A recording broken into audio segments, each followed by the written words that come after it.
salam dan bahagia.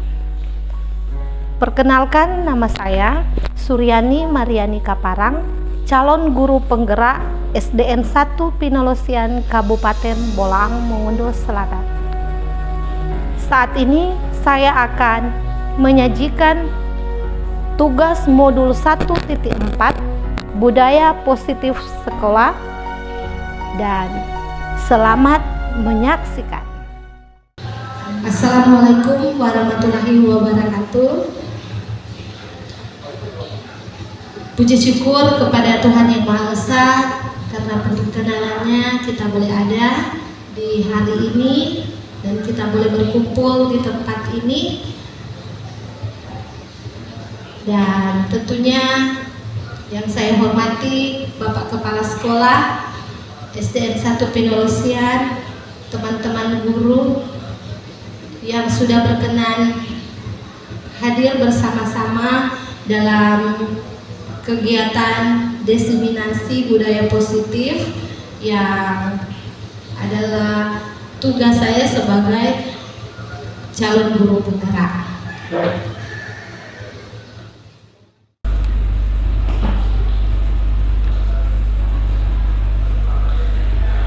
Ya, Bapak Ibu yang ada di saat ini, adapun kegiatan yang akan kita lalui saat ini, tujuan dari kegiatan diseminasi budaya positif membentuk karakter murid, guru, dan visi sekolah. Jadi tujuannya membentuk karakter murid, guru, dan visi sekolah.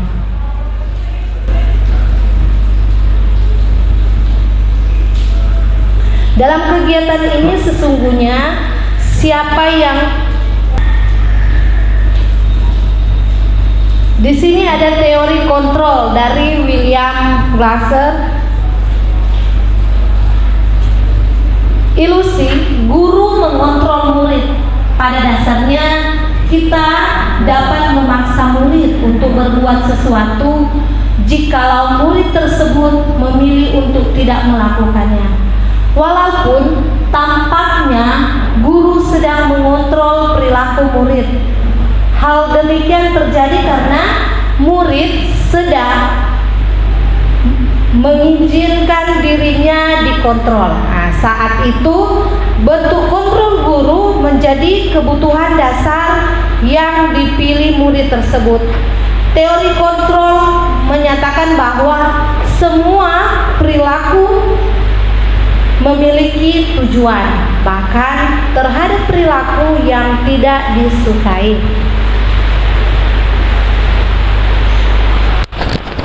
Ilusi bahwa semua penguatan positif, efektif, dan bermanfaat.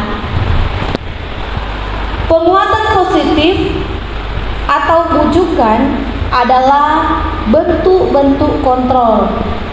Segala usaha untuk mempengaruhi murid agar mengulang suatu perilaku tertentu adalah suatu usaha untuk mengontrol murid tersebut,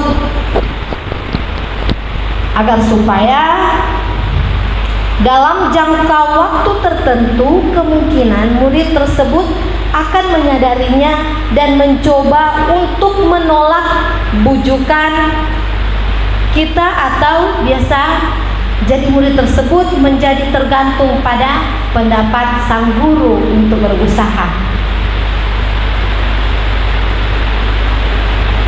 Ilusi bahwa kritik dan membuat orang merasa bersalah dapat menguatkan karakter. Di sini menggunakan kritik dan rasa bersalah untuk mengontrol murid menuju pada identitas gagal. Mereka belajar untuk merasa buruk tentang diri mereka. Mereka mengembangkan dialog diri yang negatif.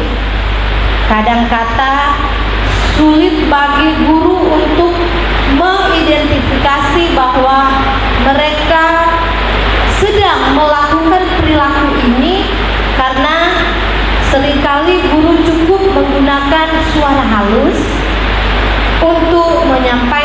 pesan negatif.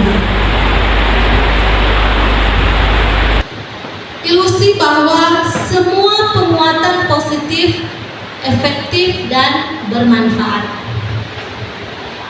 Penguatan positif atau bujukan adalah bentuk-bentuk kontrol.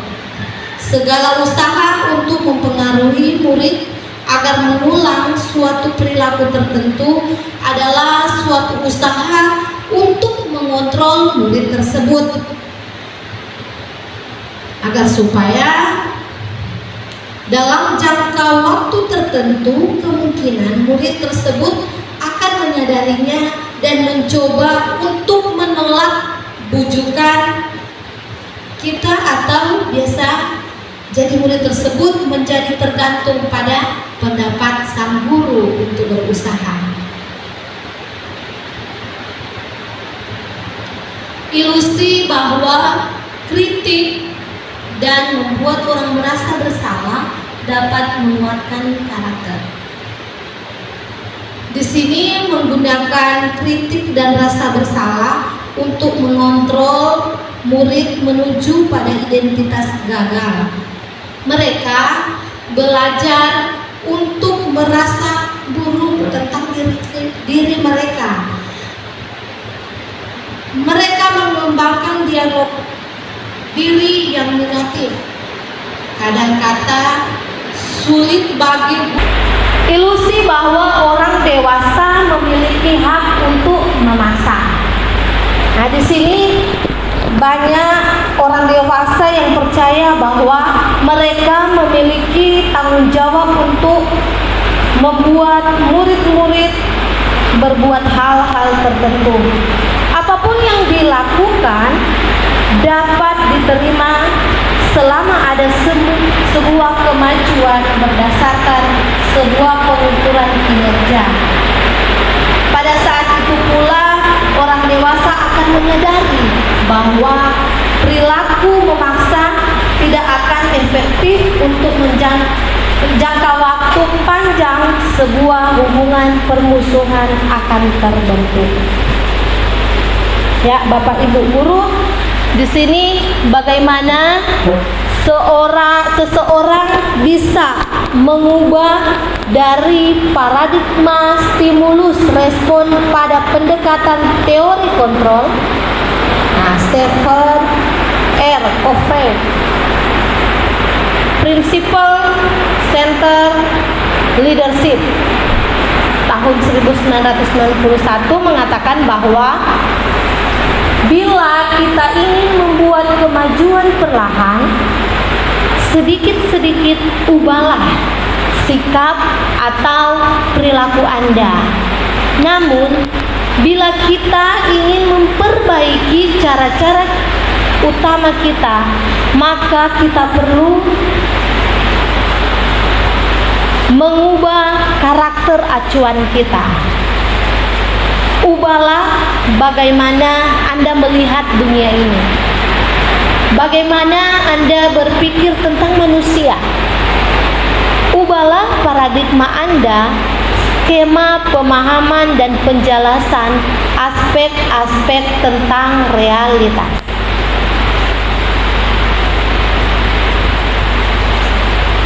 Nah, di sini ada tabel stimulus, respon, dan teori.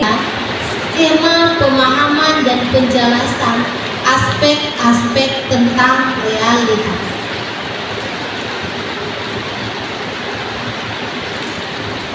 Nah, di sini ada tabel stimulus, respon, dan teori kontrol. Nah, stimulus respon pertama, realitas atau kebutuhan kita sama, sedangkan teori kontrol realitas kebutuhan kita berbeda. Yang kedua, semua orang melihat hal yang sama, sedangkan teori kontrol setiap orang memiliki gambaran berbeda. Yang ketiga, kita mencoba mengubah orang agar berpandangan sama dengan kita Dan teori kontrolnya, kita berusaha memahami pandangan orang lain tentang dunia. Selanjutnya, perilaku buruk dilihat sebagai suatu kesalahan. Dan teori kontrol, semua perilaku memiliki tujuan. Dan selanjutnya, orang lain bisa mengontrol saya untuk stimulus respon, sedangkan teori kontrol hanya Anda yang bisa mengontrol diri Anda. Selanjutnya, stimulus respon, saya bisa mengontrol orang lain, sedangkan teori kontrolnya Anda tidak bisa mengontrol orang lain. Stimulus respon, pemaksaan ada pada saat bujukan gagal, sedangkan teori kontrolnya kolaborasi dan konsensus menciptakan pilihan-pilihan baru. Model berpikir menang kalah, teori kontrolnya model berpikir menang-menang. Ya Bapak Ibu yang saya kasihi, mari kita tanyakan ke diri kita sendiri, bagaimana kita berperilaku. Jadi bagaimana kita berperilaku dan mengapa kita melakukan segala sesuatu? Apakah kita melakukannya atau apakah kita melakukan sesuatu karena adanya dorongan dari lingkungan? Sini ada dorongan dari lingkungan atau dorongan dari orang lain. Nah, terkadang kita melakukan sesuatu karena kita menghindari rasa sakit atau ketidaknyamanan, dan juga terkadang kita melakukan sesuatu untuk mendapatkan apa yang kita mau. Dan di sini Bapak Ibu, pernahkah Anda melakukan sesuatu untuk mendapat senyuman atau pujian dari orang lain,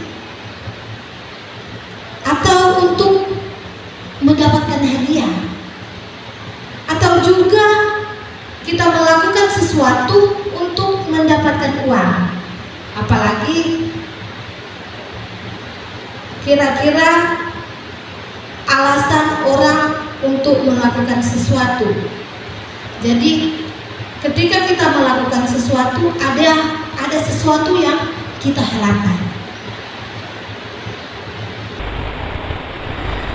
Ya, di sini kita bisa melihat makna disiplin. Ketika kita mendengar kata disiplin, apa yang terbayang dalam benak kita? Apa yang terbayang dalam pikiran kita? Apakah kita terlintas di pikiran kita tentang disiplin? Kebanyakan orang akan menghubungkan kata disiplin ini dengan tata tertib atau teratur dan kepatuhan pada peraturan. Ya Bapak Ibu, kata disiplin juga sering dihubungkan dengan hukuman.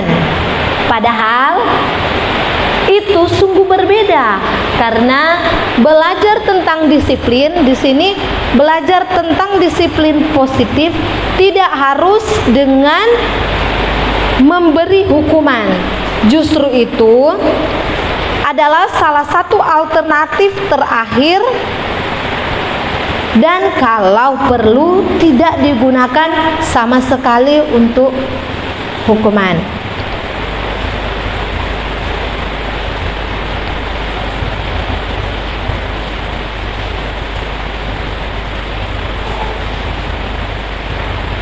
Nah, Bapak Ibu di sini sebagai pendidik,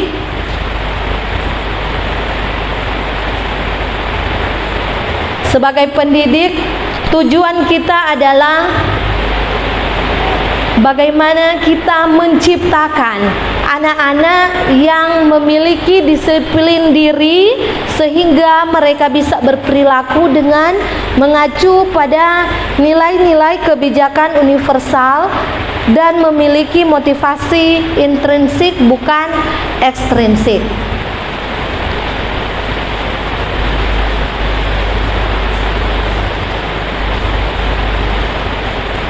Sekarang bisakah kita menjawab dengan jujur dalam hati kita ketika apakah sebagai pendidik tujuan kita apa?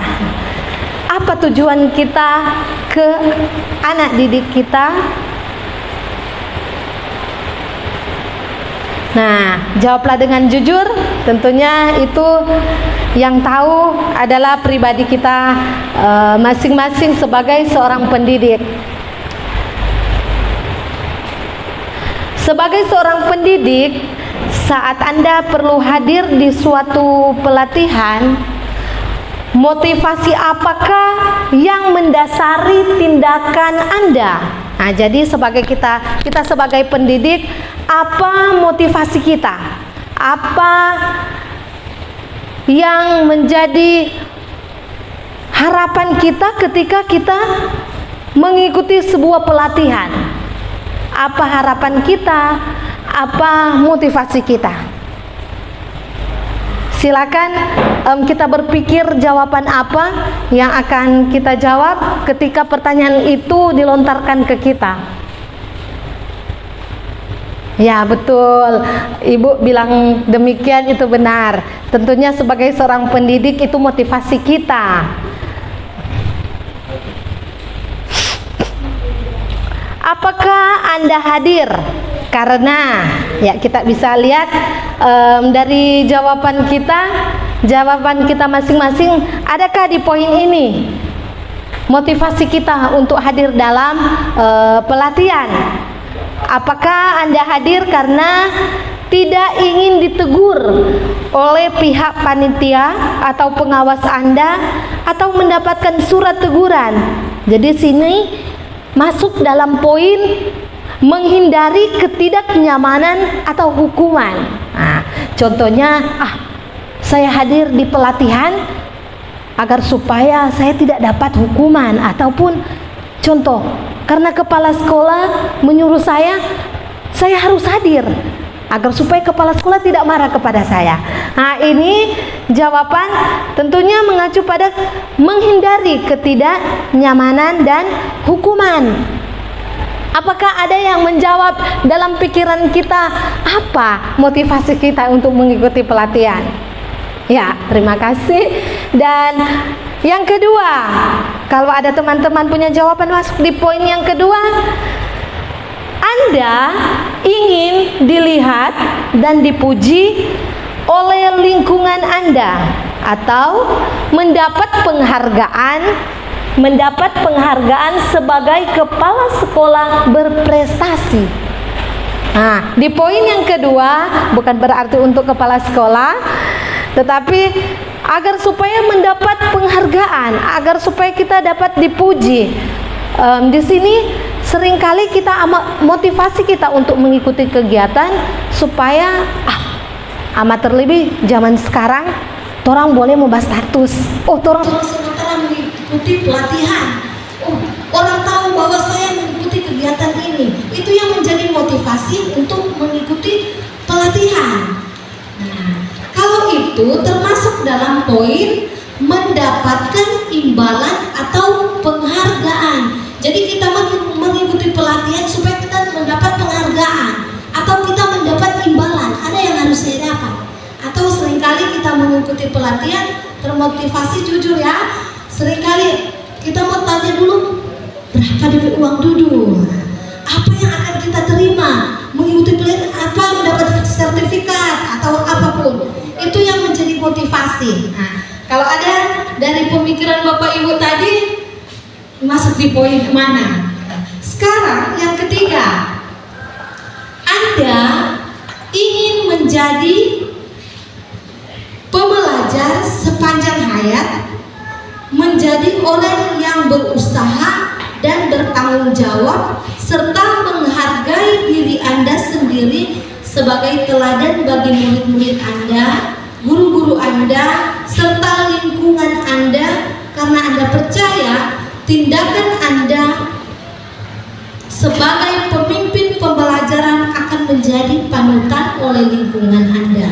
Nah, di sini masuk dalam poin menghargai nilai-nilai kebajikan diri. Ya, kita mengikuti pelatihan agar supaya kita mendapat sesuatu yang berharga dalam diri kita, sehingga kita bisa menjadi teladan dengan teman-teman guru kita. Kita bisa menjadi teladan di lingkungan masyarakat.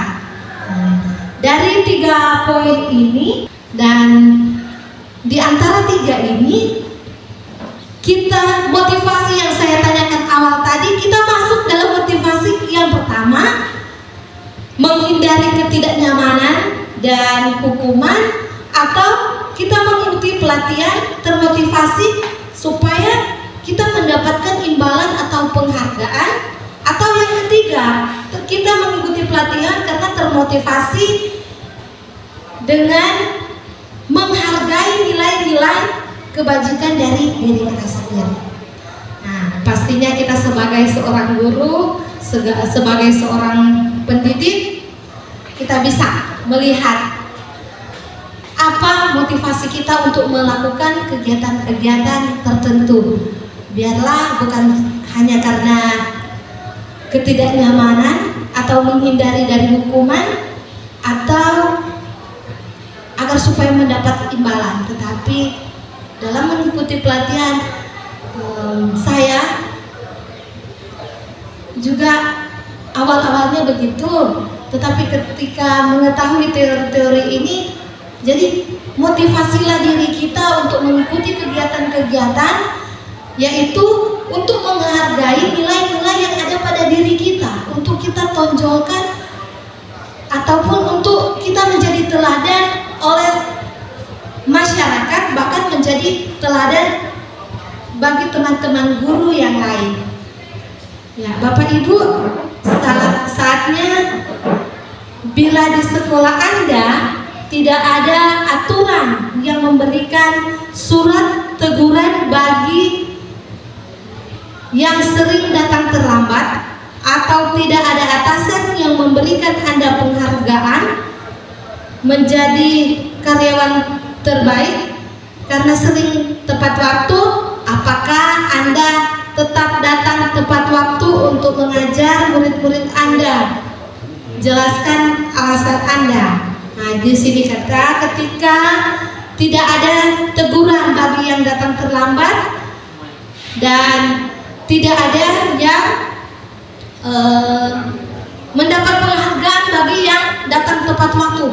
Kita di sini bagaimana sikap kita?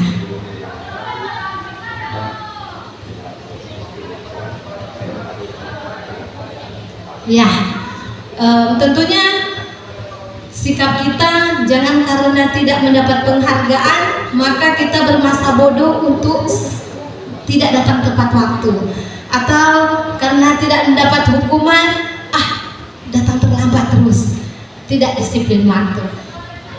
Ya, Bapak Ibu, dari materi yang sudah sampai saat ini, saya berharap ada tanggapan dari teman-teman guru untuk materi ini.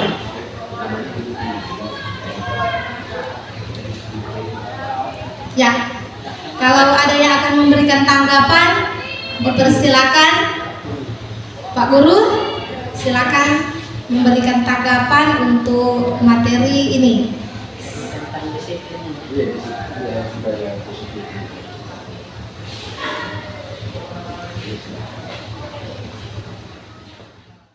Terima kasih atas kesempatan yang diberikan kepada pemateri Bu Rini.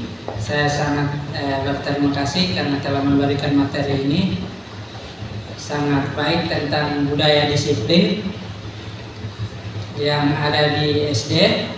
sangat baik Bu. Saya menjadi termotivasi dengan materi yang Ibu berikan, dan saya akan bisa meningkatkan kualitas dalam mengajar dan melakukan kedisiplinan di siswa SD. Terima kasih.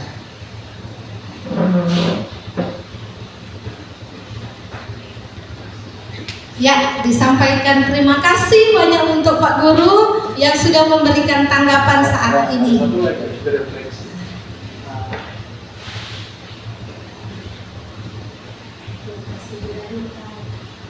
Ini saya masuk di antara materi itu ini Boleh. boleh. Dan foto-foto, pokoknya berediting segala bentuk video. Berapa bikin video ini? Awal diseminasi sama dengan seminar budaya kan? Ini bernama diseminasi. Ya, saat ini kita masuk dalam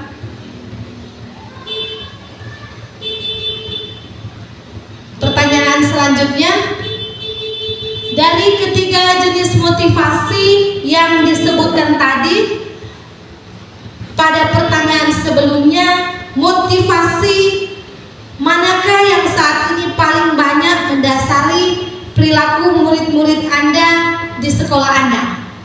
Jadi motivasi yang mana yang banyak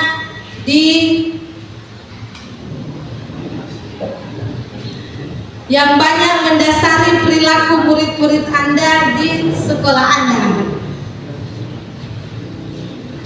Motivasi eksternal.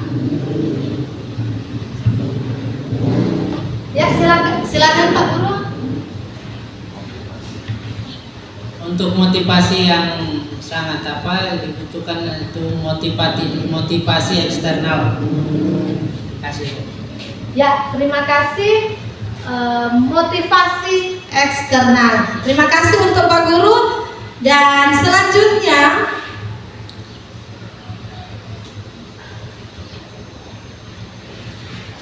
ada menjadi PR saya untuk teman-teman guru ketika kita ada di sekolah.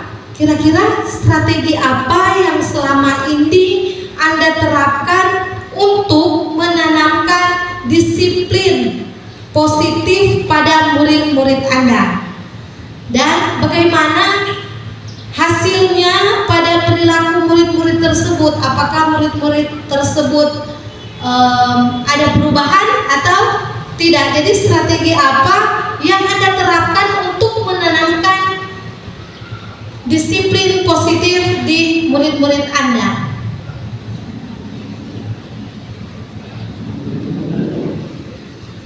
Ya.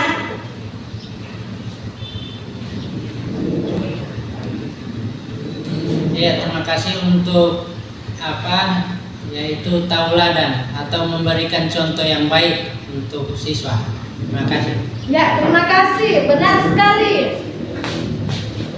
Strategi yang harus kita lakukan yang utama untuk menanamkan disiplin positif di sekolah teladan, atau kita memberikan kebiasaan-kebiasaan contoh yang baik sehingga anak-anak bisa melihat disiplin positif yang ini. Ya, terima kasih Pak Guru. Dan kita masuk dalam teori yang di belakang. Bisa kejelasan? Bisa. Teori motivasi, hukuman, dan penghargaan dan restitusi. Pastinya teman-teman guru, oh iya benar, restitusi. Nanti kita bahas apa itu restitusi, kata-kata yang kadang kita dengar. Apa itu motivasi? Pastinya motivasi seringkali kita dengar, kita lakukan, kita ucapkan. Hukuman dan penghargaan kita sudah banyak kali sebut, lakukan, dan kerjakan. Restitusi itu apa? Sebenarnya itu sudah kita lakukan, tapi nanti kita bahas di materi ini, teori motivasi, hukuman, penghargaan, dan restitusi. Hukuman bersifat satu arah dan dari pihak guru yang memberikan, dan murid hanya menerima suatu hukuman tanpa melalui suatu kesepakatan. Ini hukuman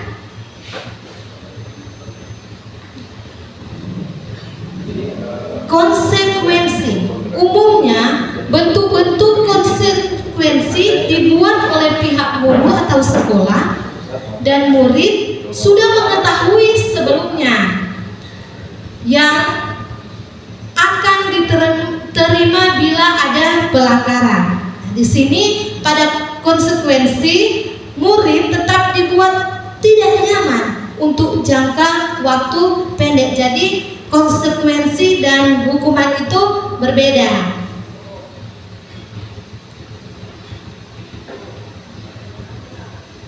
Sekarang penghargaan. Penghargaan itu bagaimana? Di sini penghargaan maupun hukuman adalah cara-cara mengontrol perilaku seseorang yang menghancurkan potensi untuk pembelajaran yang sesungguhnya. Menurut Kohn, secara ideal tindakan belajar itu sendiri adalah penghargaan sesungguhnya. Jadi tindakan belajar itu sendiri yang adalah penghargaan sesungguhnya. Nah, di sini ada pertanyaan. Sebagai seorang guru, ketika murid melakukan kesalahan, tindakan mana yang akan Anda lakukan? Jadi kita sebagai seorang guru, tindakan mana yang akan kita lakukan ketika murid Anda melakukan kesalahan?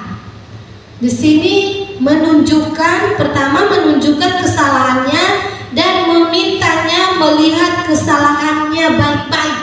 Jadi kita sampaikan apa kesalahannya dan meminta dia untuk melihat kesalahannya sendiri secara jelas apa kesalahannya. Kedua, mengatakan kamu seharusnya tahu bagaimana kamu seharusnya bertindak.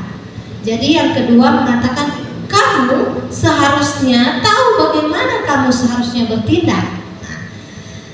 Dan ketiga, mengingatkan murid Anda akan kesalahan yang sama di waktu sebelumnya. Dan keempat, bertanya padanya, kenapa kamu melakukan sesuatu yang seharusnya tidak kamu lakukan? Dan yang terakhir, mengkritik dan mendiamkannya. Dari 5 ini kira-kira kita biasanya melakukan apa ketika ada murid yang melakukan kesalahan? Apakah kita semakin menunjukkan kesalahannya, atau kita mengatakan kamu seharusnya tahu bagaimana kamu seharusnya bertindak? Atau yang ketiga, mengingatkan murid Anda akan kesalahan yang sama. Biasanya kita bilang, waktu lalu kamu terlambat, sekarang lagi kamu terlambat. Nah, seperti itu. Dan atau yang keempat, bertanya kepadanya, kenapa kamu melakukan sesuatu yang seharusnya tidak kamu lakukan? Atau kita mengkritik atau mendiamkannya. Nah, dari kelima ini, kalau Anda melakukan tindakan-tindakan di atas, mungkin Anda akan membuat murid Anda merasa menjadi anak yang gagal. Pertanyaannya sekarang, bagaimana sebaiknya respon kita bila ada murid kita yang melakukan kesalahan? Jadi ketika ada murid kita melakukan kesalahan, respon kita yang bagaimana? Nah, inilah restitusi yang tadi Ibu Guru katakan. Restitusi itu apa? Nah, sini, restitusi adalah proses menciptakan kondisi bagi murid untuk memperbaiki kesalahan mereka sehingga mereka bisa kembali pada kelompok mereka dengan karakter yang lebih kuat. Jadi proses menciptakan kondisi bagi murid untuk memperbaiki kesalahan mereka. Jadi ketika mereka melakukan kesalahan, di sini kita melakukan ini restitusi, di mana kita memperbaiki kesalahan. Memperbaiki kesalahan anak itu tentunya kita akan mengatakan mana yang baik yang seharusnya kita sampaikan, sehingga anak-anak yang melakukan kesalahan ataupun murid yang melakukan kesalahan ketika dia kembali ke kelompoknya atau ketika dia kembali ke kelasnya, dia di sini karakternya lebih kuat. Kenapa dikatakan karakternya lebih kuat? Seringkali anak ketika ditegur guru, apalagi kalau di hadapan teman-temannya dimarahi guru, ciutlah perasaan mereka. Tetapi dengan restitusi, malahan anak ini bukan karena dia melakukan kesalahan maka dia akan lebih bangga setelah melakukan kesalahan, tetapi karena tindakan restitusi ini dia menemukan dia punya karakter. Oh, saya tidak bisa melakukan demikian, saya harus melakukan yang ini. Ya, itu restitusi. Pastinya nanti kita akan melakukan itu di kelas kita masing-masing dan kita akan memberlakukan itu ke murid-murid kita. Nah, di sini ada ciri-ciri dari restitusi. Ciri-ciri dari restitusi, pertama, restitusi bukan untuk menebus kesalahan, namun untuk belajar dari kesalahan. Selanjutnya, restitusi memperbaiki hubungan. Ketiga, restitusi adalah tawaran, bukan paksaan. Kita menawarkan ke murid, bukan memaksakan ke murid-murid. Dan juga restitusi menuntun untuk melihat ke dalam diri. Menuntun untuk melihat ke dalam diri. Sehingga di sini anak yang melakukan kesalahan seperti tadi, karakternya akan semakin kuat. Restitusi, ciri yang kelima, restitusi mencari kebutuhan dasar yang mendasari tindakan. Selanjutnya, restitusi diri adalah cara yang paling baik. Restitusi fokus pada karakter, bukan tindakan. Jadi berfokus pada karakter, bukan tindakan. Berikut juga restitusi menguatkan. Restitusi berfokus pada solusi. Dan juga restitusi mengembalikan murid yang berbuat salah pada kelompoknya tanpa dia merasa minder telah berbuat kesalahan atau dia merasa takut, malu dengan teman-temannya, tetapi karakternya akan menjadi lebih kuat. Ya, di sana teori dari motivasi, hukuman, penghargaan serta restitusi. Ya, Bapak Ibu guru, saat ini kita masuk dalam keyakinan kelas. Sudahkah di antara kita yang sudah melaksanakan atau melakukan keyakinan kelas, membuat keyakinan kelas dan melaksanakan di kelas kita? Ya, di sini di kelas 5 SDN 1 Pinolosian, keyakinan kelas yang sudah dibentuk disepakati dari peserta didik, dari murid-murid. Pertama, menjaga ketertiban. Kedua, saling menghargai dan menghormati. Ketiga, disiplin. Dan keempat, menjaga kebersihan. Nah, itu keyakinan kelas dari kelas saya, kelas 5 SDN 1 Pinolosian. Nah, Bapak Ibu yang dikasihi dan dibanggakan, mengapa harus keyakinan kelas? Jangan kita berkata mengapa harus keyakinan kelas yang harus. Maaf ya Bapak Ibu, bolehkah saya duduk sejenak? Ya, terima kasih. Mengapa keyakinan kelas? Harus ada keyakinan kelas. Jadi di sini seorang akan lebih tergerak dan bersemangat untuk menjalankan keyakinannya daripada hanya sekedar mengikuti serangkaian peraturan tertulis tanpa makna. Biar kita sudah menuliskan begitu banyak lembar tapi tak bermakna, apalah artinya? Lebih baik kita menjalankan keyakinan. Nah, murid-murid pun demikian. Mereka perlu mendengarkan dan memahami arti sesungguhnya tentang peraturan-peraturan yang diberikan. Ya, apakah nilai-nilai kebajikan di balik peraturan tersebut? Apa tujuan utamanya? Dan menjadi tidak tertarik atau takut sehingga hanya sekedar mengikuti serangkaian peraturan-peraturan yang mengatur tanpa memahami tujuan mulianya. Nah, Bapak Ibu, ada 5 kebutuhan dasar manusia. Ada 5 kebutuhan dasar manusia. Nah, di sini ada pertanyaan pemantik. Ibu Ambar, guru wali kelas 2A di SD Pelita Hati, sedang bingung menghadapi ulah salah satu murid di kelasnya. Doni adalah muridnya. Beberapa anak di kelas 2A telah datang padanya dan mengeluhkan Doni yang seringkali meminta bekal makan siang mereka dengan paksa. Jika Anda menghadapi situasi seperti Ibu Ambar, apa yang akan Anda lakukan? Menurut Anda, kira-kira apa alasan Doni melakukan hal itu?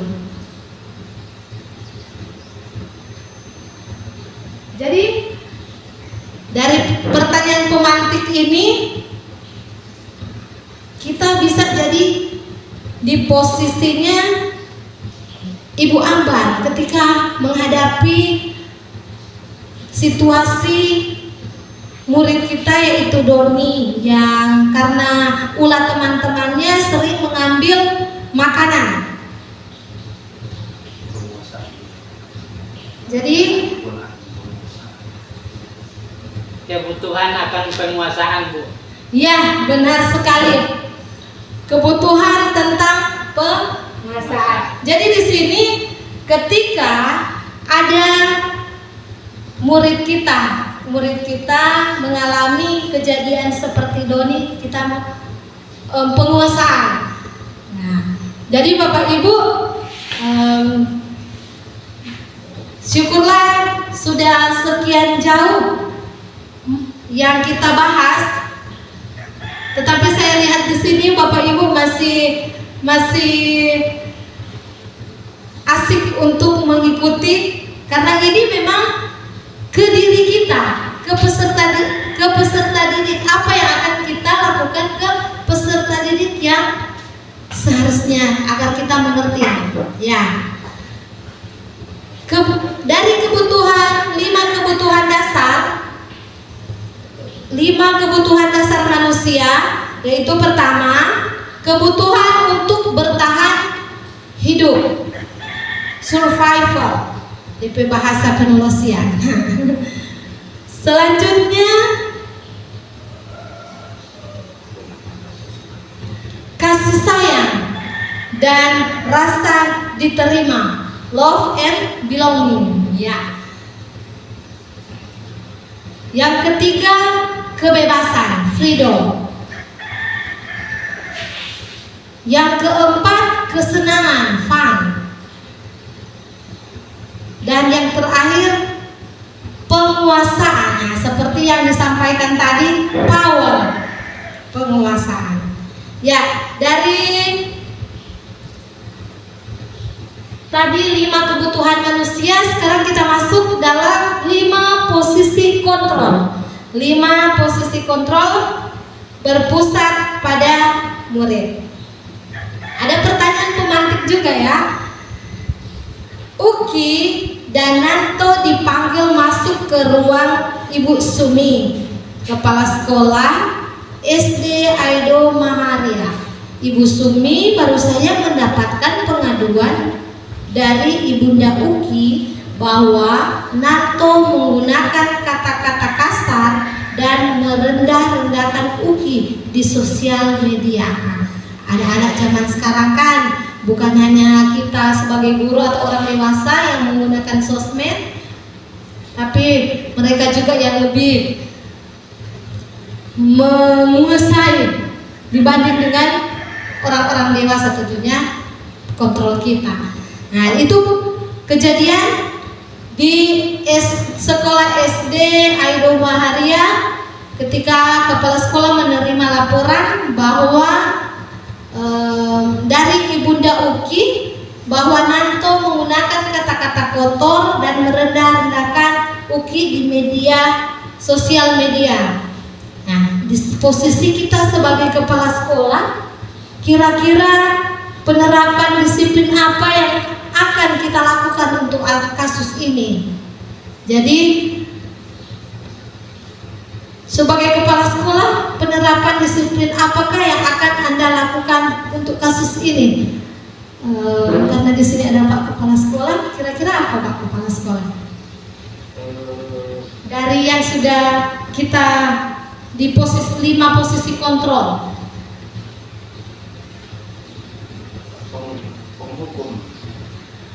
Penghukum, nah, kata Pak Kepala Sekolah, penghukum. Nah, kita mau melihat di sini penghukum itu yang bagaimana? Penghukum itu yang suka merendahkan, Bu. Yang suka merendahkan. Dengan nada tinggi. Dengan nada tinggi, ya. Di sini seorang penghukum bisa kelihatan di belakang terlalu kecil kan? Bisa. Oh, bisa. Seorang penghukum bisa menggunakan hukuman fisik maupun verbal. Orang-orang yang menjalankan posisi penghukum senantiasa mengatakan bahwa sekolah memerlukan sistem atau alat yang dapat lebih menekan murid-murid lebih dalam lagi. Guru-guru yang menerapkan posisi penghukum akan berkata, patuhi aturan saya, atau awas, kamu selalu saja salah. Selalu, pasti selalu yang terakhir selesai. Guru seperti ini senantiasa percaya hanya ada satu cara pembelajaran bisa berhasil, yaitu caranya dia. Nah, ini di penghukum, dalam posisi kontrol sebagai penghukum. Selanjutnya posisi kontrol yang kedua, pembuat merasa bersalah. Nah, pembuat merasa bersalah. Pada posisi ini biasanya guru akan bersuara lebih lembut. Pembuat merasa bersalah akan menggunakan keheningan yang membuat orang lain merasa tidak nyaman, bersalah atau rendah diri. Kata-kata yang keluar dengan lembut akan seperti, ibu sangat kecewa sekali dengan kamu. Dengan kata itu pasti murid akan merasa, karena saya, ibu langsung berpikir. Jadi dia akan berpikir bahwa dia sangat bersalah. Nah, selanjutnya, bayangkan Bapak harus memberitahu kamu ya. Nah, gimana coba kalau orang tua tahu kamu berbuat begini? Gimana? Nah, di posisi ini murid akan memiliki penilaian diri yang buruk tentang diri mereka. Murid merasa tidak berharga dan mengecewakan orang-orang yang disayang. Kalau tadi ada kata-kata ibu, bapak guru, bahkan orang tua. Ya, bapak ibu, ada Ada teman-teman yang sudah mulai menilai ke diri mereka. Kira-kira kita sebagai pendidik masuk di posisi mana? Ya. Terima kasih untuk teman-teman. Nah, posisi kontrol yang ketiga, jadi teman. Bagaimana menjadi teman? Di sini guru pada posisi ini tidak akan menyakiti murid,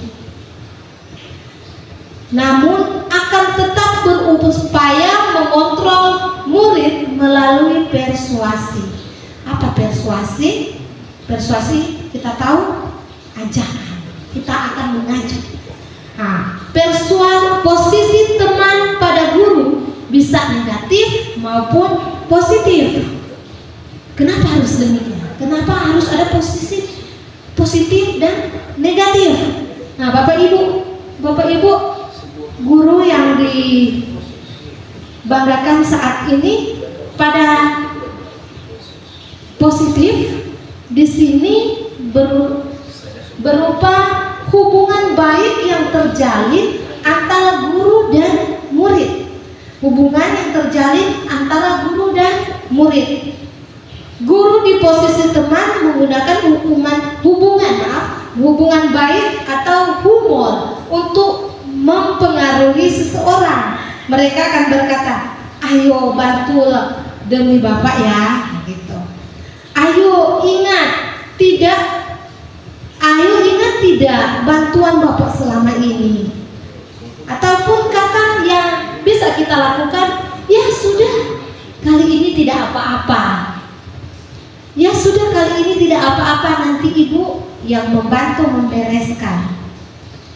Sedangkan negatif dari posisi teman adalah bila suatu saat guru tersebut tidak membantu, maka murid akan kecewa dan berkata, saya berpikir Bapak Ibu teman saya. Murid merasa dikecewakan dan tidak mau berusaha lagi. Hal lain yang mungkin timbul adalah murid hanya akan bertindak untuk guru tertentu saja, karena guru ini yang selalu menjadi seperti teman, yang satu tidak, saya harus ke guru ini saja. Nah, itu yang di segi negatif. Murid akan tergantung pada guru tersebut. Ya, Bapak Ibu yang masih bertahan hingga jam saat ini, posisi kontrol yang selanjutnya yaitu pemantau. Bagaimana posisi kontrol sebagai pemantau? Kita tahu kalau memantau berarti mengawasi, memantau, mengawasi. Nah, pada saat kita mengawasi, kita tentunya bertanggung jawab atas perilaku orang-orang yang kita awasi. Jadi di sini posisi pemantau berdasarkan pada peraturan dan konsekuensi. Masih ingat peraturan-peraturan itu yang bagaimana? Konsekuensi itu yang bagaimana yang sudah kita bahas sebelumnya tadi. Nah, dengan menggunakan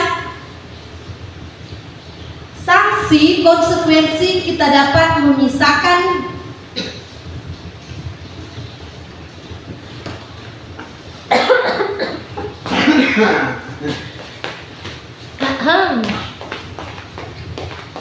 tapi go uti.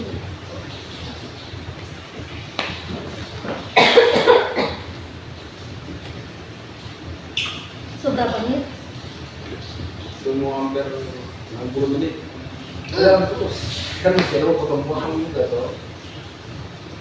Lebih dari itu tidak apa-apa. Tahu-tahu 10 toh? Iya, saya 60. Saya tadi 70 menit langsung. Yang ini. Aduh. Ini gua ada polemik lama. Tidak, yang penting kan so ada ibu video. Yang upload. Iya, yang penting. Apalagi ibu masih banyak di bagian ini.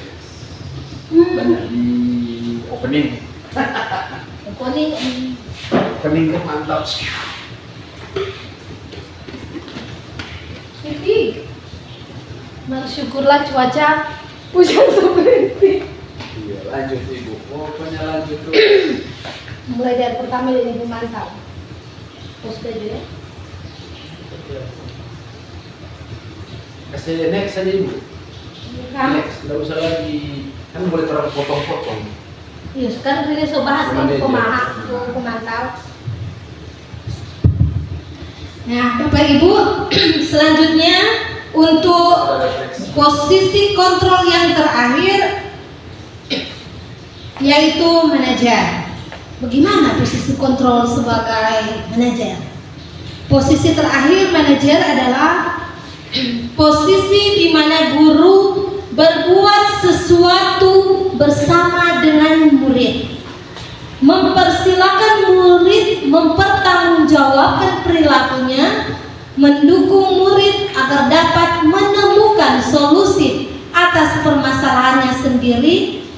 Nah, di sini seorang manajer pasti akan berkata begini, apa yang kita yakini? Tentunya kembali ke keyakinan kelas. Atau apakah kamu meyakininya?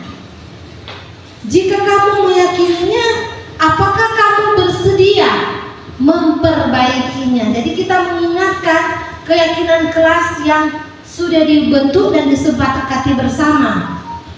Apa rencana kamu untuk memperbaiki hal ini? Nah, tugas seorang manajer bukan untuk mengatur perilaku dari seseorang yang kita bimbing atau murid. Maka di sini kita membimbing murid untuk mengatur dirinya.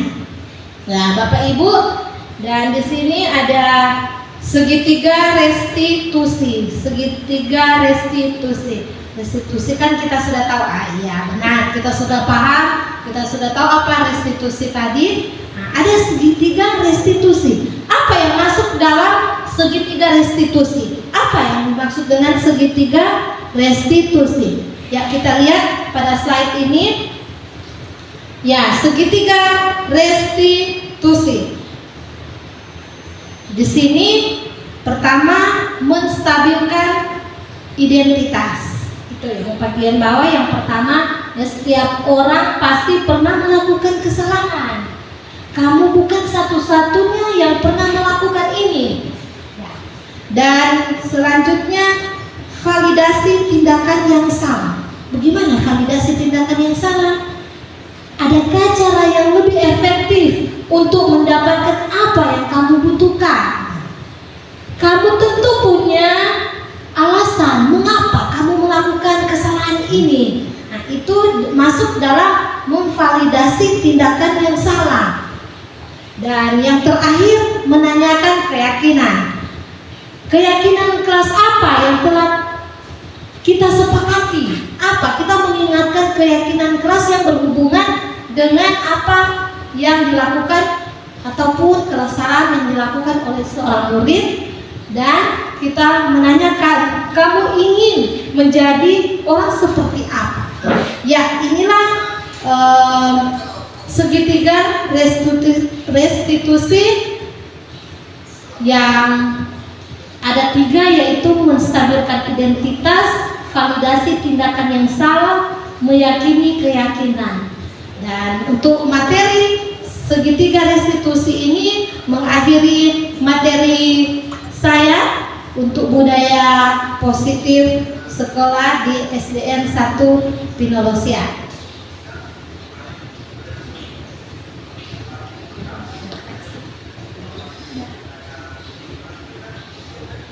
Nothing.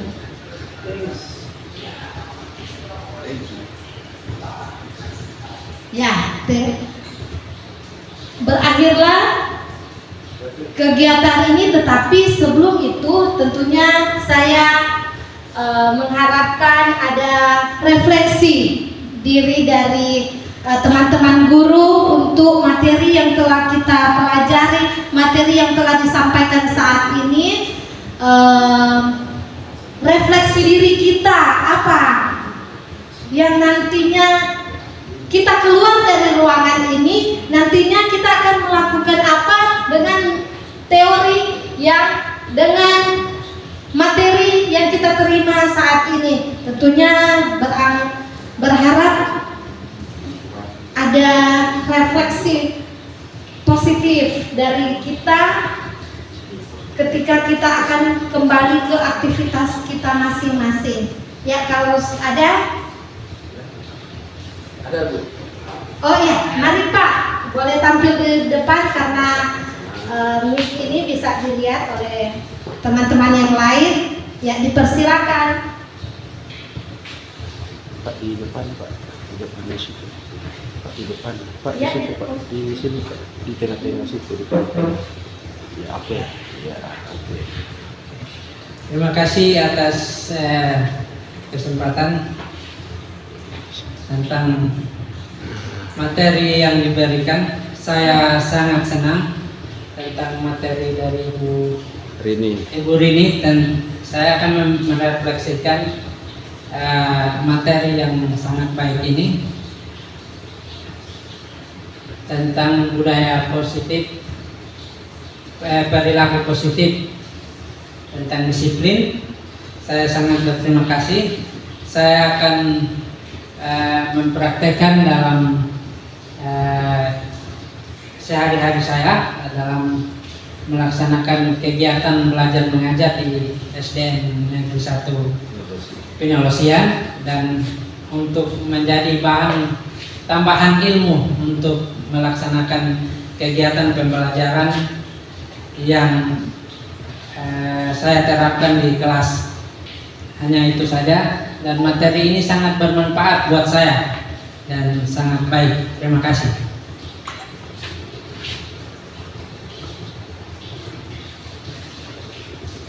Ya, terima kasih untuk Pak Guru yang sudah memberikan refleksi. Kalau masih ada dari teman-teman guru yang lain, oh katanya sudah sama. Ya, syukurlah.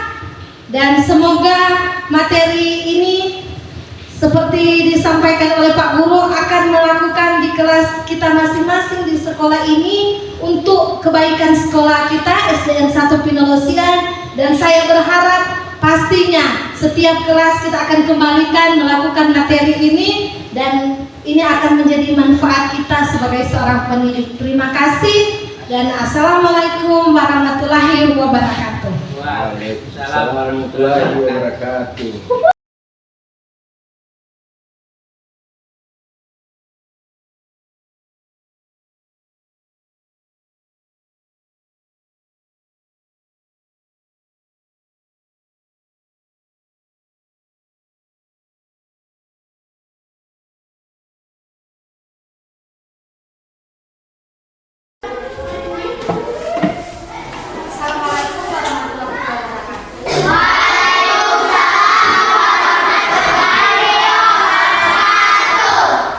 Saat ini kita akan menentukan keyakinan kelas. Tapi sebelum itu ada peraturan-peraturan yang harus kita lakukan di sekolah dan khususnya ini di kelas. Hari ini kira-kira peraturan-peraturan apa? Jadi kalian semuanya akan menuliskan peraturan-peraturan apa yang akan dijadikan peraturan di kelas. Dari peraturan di kelas itu nanti kita akan ke masuk mana yang akan menjadi keyakinan kelas. Oke, boleh siap? Siapkan alat tulis menulis dan tulis di sini keyakinan peraturan kelas apa kira-kira yang akan kita lakukan. Oke.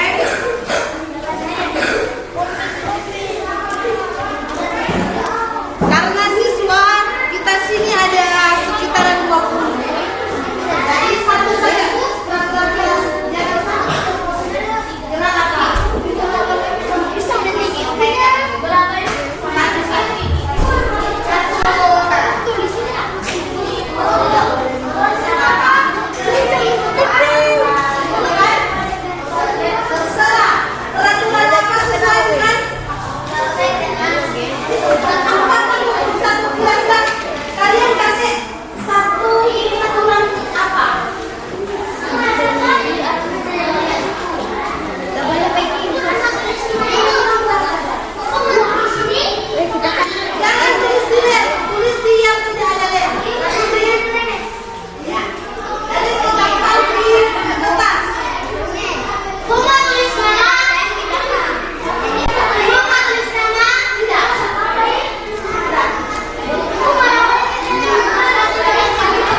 Oke, sudah selesai semua?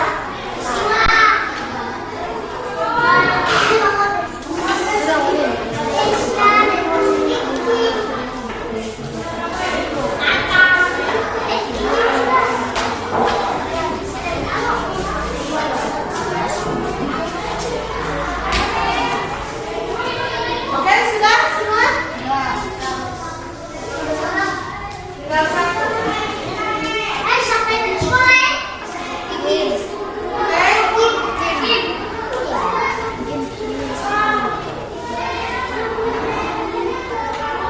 Gibran sudah? Sudah?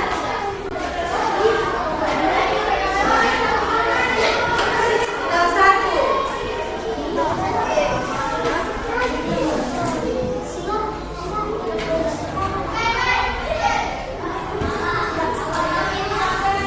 Di sini ada berapa? 1, 2, 3, 4, 5, 6, 7, 8, 9, 10, 11, 12, 13, 14, 15, 16, 17, 18, 19.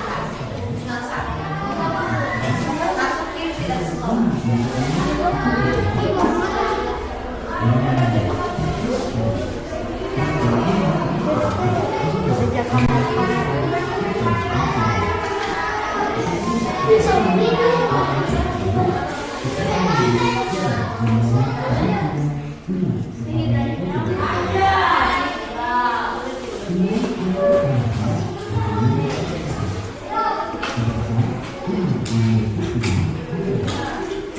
Ya.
Di